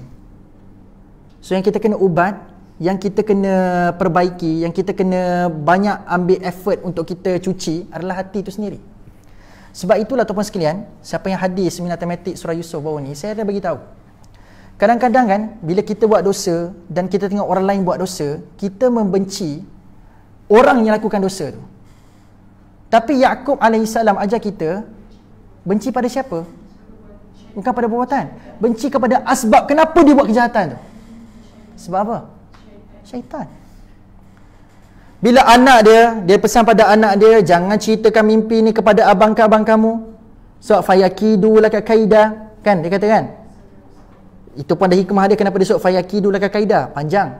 So kena tanya orang pergi seminar matematik. Apa yang saya syarahkan fayakidu laka kaida? Kenapa dia tak guna fayamkuru laka makra? Kan biasa kan lepas meeting kan kita biasa guna ayat ni. Meeting. Bincang benda baik ni. Bincang untuk membangunkan agama. Tiba-tiba anda tutup meeting anda dengan wa makaru wa makarallah. Wallahu khairul makirin. Biasa guna tak ayat ni? Pernah dengar tak? Biasa dengar kan ayat ni kan? Tak kena tuan sekalian. Kalau kita study background ayat ni, macam tak kena sungguh. Tengah bincang membina sebuah negara yang baik, yang Islam. Tengah bincang benda-benda besar untuk membangunkan ummah. Puk habis tu, bos nak tunjukkan dia Islamik sikit. Dia kata, terima kasih atas semua pandangan dan segala sumbangsaran idea ke dalam meeting kita. InsyaAllah kita akan semangat untuk membina negara. Tapi tuan-tuan sekalian kena ingat, wa makaru wa makarallah. Tak kena. Sebab makaru, makara dalam ayat tu Allah kan sedang bicara pasal orang Yahudi yang ingin membunuh Nabi Isa alaihissalam. Ini perancangan untuk membunuh Nabi Isa. Dan Allah kata perancangan untuk bunuh Nabi Isa ni dalam word makar. Lalu macam mana Allah nak katakan yang anda sedang meeting benda baik tu anda tutup dengan makaru? Ataupun anda memang rancang nak bunuh ustaz? Kalau itu rancangan anda mungkin tepat makaru. Tapi ini bukan tu. Sebab itulah dia tak guna fa'in yamkuru laka makra. Sebab seorang ayah sentiasa bersangka baik dengan anaknya. Lalu dia guna fa'in yakidu laka kaidah. Perancangan ni barangkali baik untuk kamu ataupun jahat. Dia bagi kata dua. Sebab seorang ayah tersangat-sangat sangka baik dengan anak dia. Walaupun ayahnya punya firasat, abang dia akan lakukan benda yang tak baik pada adik dia Yusuf. Tapi akhir ayat ini Allah kata, Inna syaitani aduwwum mubin. Aku tak salahkan anak aku, tapi benda yang paling aku nak perang sekali bukan anak aku, tapi aku nak perang dengan syaitan. Sama juga tuan-tuan sekalian, kalau kita sedar kita buat dosa dan tengok orang lain buat dosa, yang kita kena perang untuk diri kita dan orang lain itu adalah bukan diri kita sendiri dan orang itu. Yang kita kena perang adalah syaitan itu sendiri. Bila syaitan lari daripada kita, syaitan tidak berani untuk mengusik kita, insya-Allah hati akan aman. Hati kita akan mudah untuk beramal kepada Allah Azza wa Jalla, beriman kepada Allah. Tapi masalahnya kita hari ini tersilap musuh. Ramai orang bila buat dosa dia kecewa dengan diri sendiri. Kita down dengan diri kita sendiri. Ya boleh, tapi kena ingat siapa musuh kita yang sebenar. Jangan biar menyebabkan kita punya musuh tu bergembira, ye, dia dah kalah. Sebab itu sekalian, saya recap sekali lagi, ni kesimpulan saya yang terakhir. Apa yang kita nak buat dalam kehidupan, khususnya benda-benda baik, pegang kata Ustaz Fakhrul Razi ni. Dia guru saya yang banyak bantu saya untuk elemen spiritual. Dia kata apa? Segala perkara baik khususnya berkaitan dengan Quran tuan sekalian, buat benda ni sampai iblis dan syaitan tercabar dengan diri kita. Kamu nak sampaikan Quran, nak belajar Quran, nak baca Quran, nak buat benda baik, pastikan buat ni sungguh-sungguh sampai iblis dan syaitan tercabar dengan diri kita. Itu tanda kita telah buat benda tu dengan bersungguh. Kalau iblis boleh relax dengan kita, tepuk tangan dengan kita, ni belum lagi. Kita belum berperang dengan dia. Kalau kita betul-betul nak berperang dengan dia sampai Allah kata aduwwum mubin, musuh yang jelas, bermakna kita buat sesuatu sampai dia tercabar dengan kita. Ini tanda kita berperang. Kalau kita sekadar buat sesuatu tanpa dia rasa apa-apa, tak tergugak apa-apa pun, ini bukan perang lagi ni. Kalau nak perang betul-betul sampai tercabar. So bila mana dia telah tercabar teman sekalian, pastinya akan datang ujian. Sebab Allah cipta kita dekat muka bumi ni kan, liyabluwakum kan, alladzi khalaqal mauta wal hayah liyabluwakum. Memang prasyarat nak hidup kat dunia ni memang kena uji. Memang kena uji. Sebab tu jangan minta pada Allah, ya Allah angkatkan ujian pada aku ni. Tapi minta pada Allah benda. Minta Allah kuatkan iman supaya dia kuatkan langkah untuk kita menghadapi ujian. Boleh? InsyaAllah boleh 9.30 tepat dah ni. Alhamdulillah. Ada soalan tak? Ada 3 minit. Saya nak mengejar mak mertua saya dengan pak mertua saya ni dekat nilai. Tapi tak apa, saya dah bagi 3 minit pada anda jika ada soalan. Soalan ke, pandangan ke, cadangan ke. Ada yang ikut seminar tematik 2.0 ke? Kalau siapa yang berminat boleh daftar. Saya tak tahu staff lagi ada ke tidak kat sebelah tu. Kalau dia pergi daftar dengan dia je. Kalau berminat bolehlah bagi nama kat saya kalau mereka tak ada. Okey. Seminar tematik 2.0 mensasarkan kita nak bincang mengenai penyakit hati dalam Quran. So antara ini disentuh tentang penyakit nifaq dalam Quran, iaitulah penyakit orang munafik dalam Quran, sombong dalam Quran, penyakit pembaziran dalam Quran. Ada 3 panel Ustaz Syari, yang kedua PU Yusof, yang ketiga Ustaz Afwan. Dan kita ada buat kemunculan sulung kepada program Dream Team kami. Kami ada program Dream Team, lebih kurang macam generasi impian lah, generasi pelapis.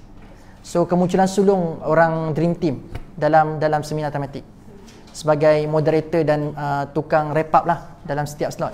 Okay? Kalau berminat, saya masih lagi bagi special tu lah. Sepatutnya semalam dah tamat dah tuan sekalian, harga early bird. Tapi untuk anda yang hadir kelas saya bagi anda diskaun tu lagi. Sebab lepas ni harga akan start 100. So kalau anda daftar awal 90, Kalau anda pernah ikut at least satu program seminar tematik, anda dapat 80. So siapa yang ikut seminar 1.0, dia dapat 80. Tapi kalau anda ikut kali ni 2.0, 3.0 nanti, harga anda special lah. Macam itulah gambaran dia. So jangan tangguh-tangguh. Harga ni tak dapat kat mana-mana tuan-tuan sekalian. Okey, macam tu. Okey. InsyaAllah sangat sama-sama kita menyebarkan manfaat. Kalau ada berminat boleh daftar. Ada soalan tak? Tak ada soalan. Okey, kalau tak ada soalan, terima kasih tuan sekalian atas kehadiran. Mudah-mudahan kehadiran anda semua diberikan keberkatan oleh Allah. Semoga dipermudahkan perjalanan balik ke rumah dengan selamat insya-Allah. Doakan Malaysia kita menjadi Malaysia yang baik. Doakan hak Muslim yang tidak pernah tergugat pun sebenarnya. Islam tu sendiri haknya dijaga oleh Allah. So kita kena faham, walau macam mana pun ketidakadilan berlaku dekat muka bumi ni, hak Islam sentiasa Allah yang jaga, bukan manusia yang jaga. So kita just berdoa supaya manusia mengiyakan hak Allah, dan manusia sendiri akan menjaga hak Allah itu sendiri. Sebab hak agama, hak Allah tidak pernah langsung tergugat. Takkan Allah tergugat dengan makhluk? Allah tidak pernah tergugat dengan makhluk. Cuma kita kena sendiri menyahut apa yang Allah jadikan dia sebagai hak Allah. So kita kena benarkan hak Allah itu. So doakan Malaysia ke arah Malaysia yang lebih baik. Doakan manusia dan umat manusia akhir zaman ini ke arah yang lebih baik. Jangan doa untuk diri kita je, doakan untuk sekalian umat. Mudah-mudahan ada keberkatan dan doa kita semua insya-Allah. Amin ya rabbal alamin. Aqulu qawli hadza wa astaghfirullahal azim li wa lakum. Assalamualaikum warahmatullahi wabarakatuh. Tasbih kafarah wa suratul asri. Subhanakallah hamdika asyhadu. Bismillahirrahmanirrahim. Wal 'asri illal ladzina amanu wa 'amilus shalihat wa tawassaw bil haqqi wa tawassaw bis sabr. Assalamualaikum warahmatullahi wabarakatuh.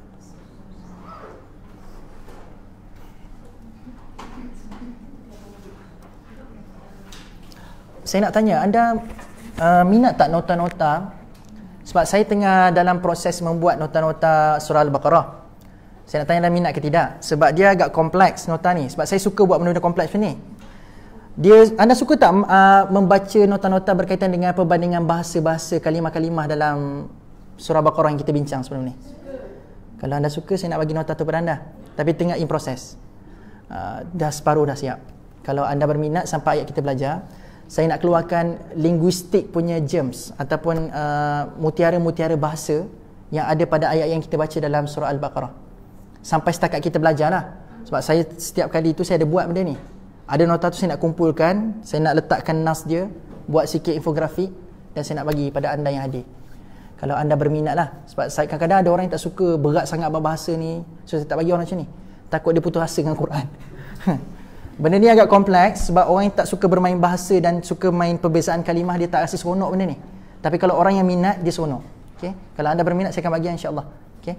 Assalamualaikum. Channel anda dapatkan, once saya siap, saya akan letakkan dalam Instagram pula, dalam Telegram. Sorry. Dalam Telegram, so anda boleh download dekat situ je lah. Dekat dalam Telegram tu. Okay? Sebab saya nak tahu sejauh mana orang berminat benda ni. Sebab kadang-kadang saya pergi setengah-tengah tempat, dia akan cakap kat saya macam ni, "Ustaz, stop lah cerita buat bahasa ni, pening." Kata. Ada orang macam tu. Tapi ada orang yang, "What's next? Apa lagi?" Ada orang macam tu. So saya kadang-kadang berhati-hati untuk berkongsi bab bahasa sangat-sangat. Sedangkan saya terlampau minat elemen-elemen sebegitu. Dan saya tahu ada orang yang berminat. Kan? Kalau anda berminat, alhamdulillah lah, saya rasa minat saya disahut. Okay? Boleh kan, silakan kalau rasa nak balik. Okay? Tak tutup live lagi. Promosi tu mahal je.